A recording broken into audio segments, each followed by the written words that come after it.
Race fans, this is Jeff. Here we are again on Racers Reunion TV on racersreunion.com at the Nostalgia Little Guy Nationals at Virginia Motorsports Park. My guest in this segment is Gene Altizer. Gene, how you doing today, buddy? Very good, very good. Good to see you, man. Very good. We had a good trip down. Wasn't too far away anyway. You know, we're only up in Arlington. Oh, Arlington, that's not a bad drive for you. So, you know, you got down here, got to see some old friends, I guess. A lot of them, a lot of them.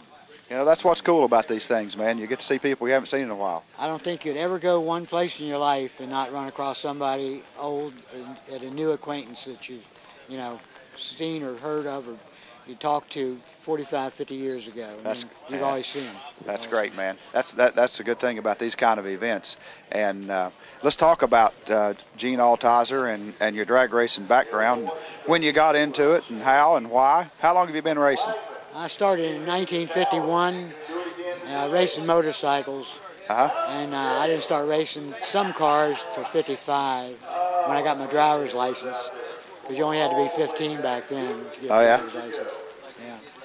So, and then I came on, I just started racing gassers, and started in 58, and old 40 Ford with Olds motor and things like that. And then 31 Plymouth I acquired in 59. I graduated in 59. It took me a little longer than the rest of them to get through, but I still made it. Anyway, I graduated.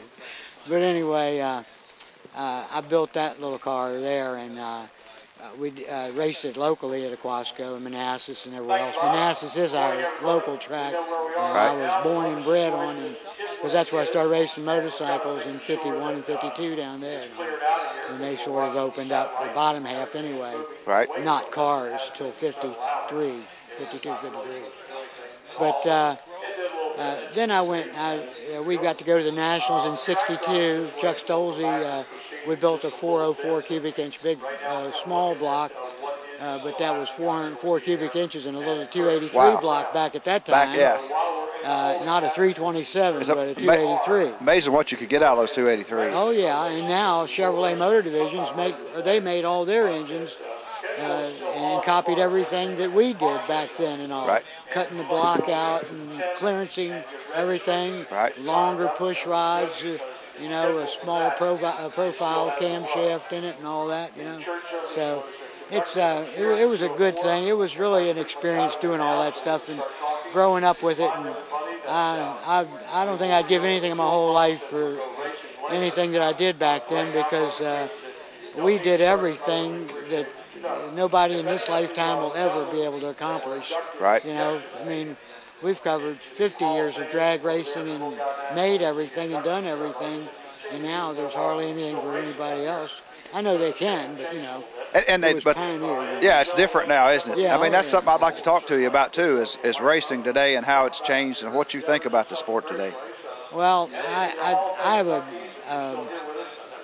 it's not the way I'd like to see it run anyway. Right. You know? I don't appreciate rules where gear ratios are, you know, you can't run, but the gear ratio they tell you to run, and a limiter, and everything that you strive for and work for all your life to do and learn, and like that idiocy of braking, you know, putting on brakes at the end of a quarter mile and going out of control and crashing the car. When they started that in 67, that was about the dumbest thing. Yeah. You know, it's not my cup of tea. I wasn't brought up to race that way. Yeah. You build everything into the car and the engine you can, and let it go as fast as possibly could. Yeah, you get out of it what you work for. Exactly, and that's the thing that I hear a lot from guys like you, is they've taken a lot of that out of racing today, and they've taken a lot of the driving ability out of racing today. It's all electronic. It is like that. Well, and then the overdrive on the blower, you know, and the percentage of nitro. You know, if they didn't want them to go but so fast, you know, only put one tire on the back. You know, one wide tire. You know? Yeah, I understand. But it's just like the stock cars now. That to me is not racing. Yeah. Anytime you tell me you got to put a rear end in the car, everybody's got to have the same rear end, same shocks. You know, like David Pearson made the mention of it the other day on television. You know?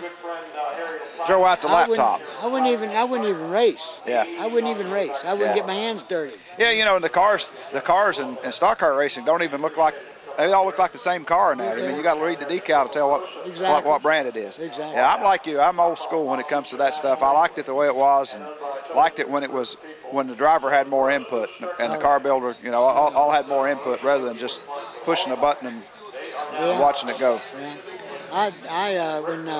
When we started racing the funny cars after I'd finished with my gasser years and all, and I lucky enough again to go. I went to 62 to 66 U.S. Nationals at Indianapolis, Indiana, and I was very fortunate to run through all those cars for those days out there and win my class in A gas. Yeah. And then stick around on Monday and run through all the cars there, and then be runner-up to Ohio George Montgomery on Monday, you know? There you go. So I've had a lot of good success in drag racing, a lot of fun, a lot of people helped me, you know, on the way, you know? When you think back about it all, is there one particular period that stands out as your favorite period during racing, or maybe your favorite race or your best accomplishment that you're most proud of? Well, that would be Indy. Indy? Indy in 1963.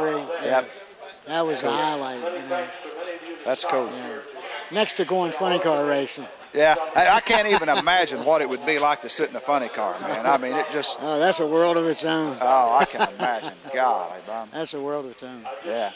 Well, Gene, it's been great sitting down to talk to you, and hopefully we'll run up on you again. We're gonna do more of these things, and we'll sit down and get some racing stories from you again, and look forward to that. Great. Thank you very much. It's a pleasure to meet you. Thank you very much. Ladies and gentlemen, Gene Altizer right here on Racers Reunion TV. Thank you.